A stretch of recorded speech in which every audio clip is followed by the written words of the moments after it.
the Deshaun Watson contract leads to what has become the topic of the day. And it's funny to me. And I don't know why I even bother to look at the cesspool known as Twitter. And there's so many people who act like the collusion grievance ruling that was hidden for more than 5 months that has now come to light. Nobody cares. We don't care. Nobody cares. People care.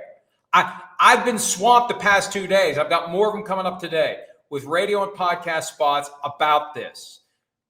People who cover the game understand it's a big deal, that the NFL got caught with its hand in the collusion cookie jar.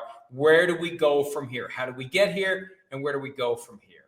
And there's one point that I want to make, because something I've been gathering from talking to the radio hosts about this.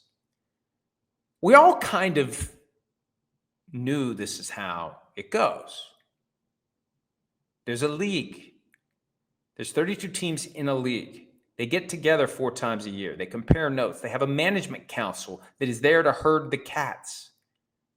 We're not surprised to find out that an arbitrator would come to the conclusion that the management council, in an effort to herd the cats, told them, limit the guarantees you put in these contracts, just days after the Deshaun Watson 5-year, fully guaranteed $230 million contract. So we kind of expect it. And that, to me, and I know I'm making no additional friends at the headquarters of the NFL Players Association, it just shows what a failure the union has been when it comes to fighting the owners in that space. Now, D. Smith filed this collusion claim to prove it.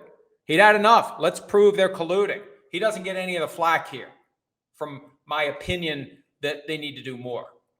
But there's a PR aspect to it that I think the union has woefully lost, countering the idea that we all have as media and fans that this is just normal. Okay. I think here's why we think it's normal. The NFL, and let me back up a step. This is going to be your continuing legal education for June 25, 2025. Feel free to submit to your local bar association the fact that you participated in this seminar. But seriously, there is some legal stuff here I need to talk about. Before the lockout in 2011, there was a Supreme Court case that was considered as being critically important to what was looming for the NFL and the NFLPA. And it was called the American Needle case. And it was an antitrust case against the NFL. American Needle, I think, was a company that had an apparel deal. And it was challenging the NFL for engaging in antitrust violations as related to this company. And one of the NFL's arguments is it was a single enterprise. It's not 32 independent teams. It's a single enterprise, and therefore it's allowed. It has a license to engage in antitrust violations because it's one business. The Supreme Court found it's not. The Supreme Court found that the NFL is 32 independent businesses that are in competition on all things, financially and competitively. Now, and that's important. And that set the stage for some of the leverage that the union had after the lockout started. The union disclaimed interest, which basically means it shut down. It sued the league for antitrust violations. It used that litigation as leverage to get the best possible deal. Just like the original antitrust case post 87, when the strike fell apart, it culminated in the settlement agreement that became the CBA, that became the current system of salary cap and free agency. So there's power in attacking the NFL as an entity that engages in antitrust violations. But with a union in place, the NFL has an antitrust exemption as it relates to the union, as it relates to free agency, salary cap, franchise tag, draft, all those rules where 32 teams abide by the same rules, abide by a salary cap, revenue share. All of that flows from the agreement with the union and the existence of a multi-employer bargaining unit. Separately, the league has an antitrust exemption for broadcast.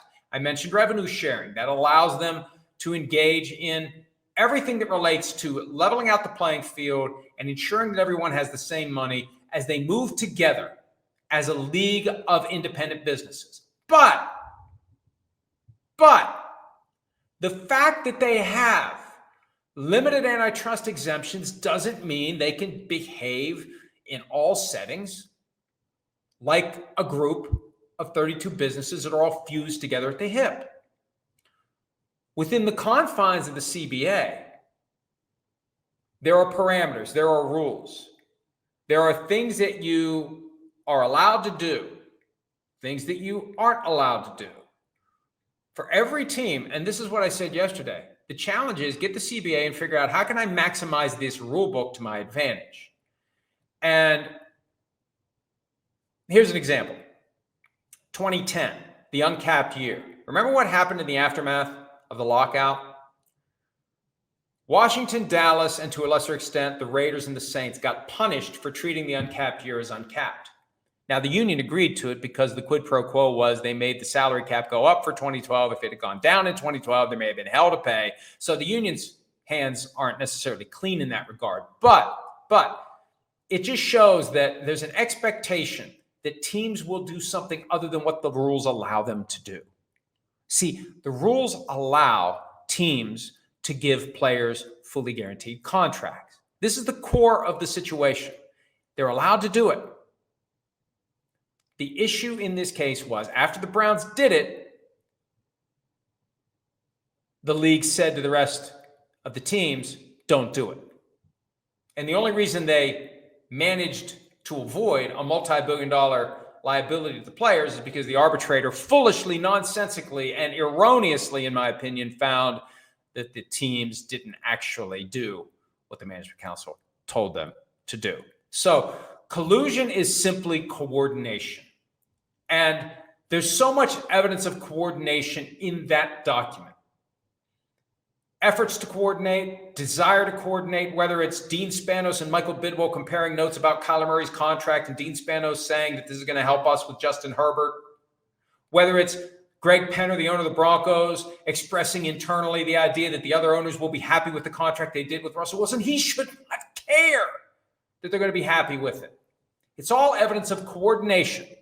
Collusion is just a fancy word for coordination. These businesses should not be coordinating. Coke and Pepsi do not coordinate. And when they do, it's an antitrust violation. That's what this is all about. It's amazing to me that the union has allowed the PR to get to the point where we just all expect the NFL to engage in collusion/coordination that within the confines of the union relationship is something that is actionable. Hi, it's Mike Florio. Thanks for watching PFT on YouTube. Hit subscribe for the latest news and analysis from Pro Football Talk.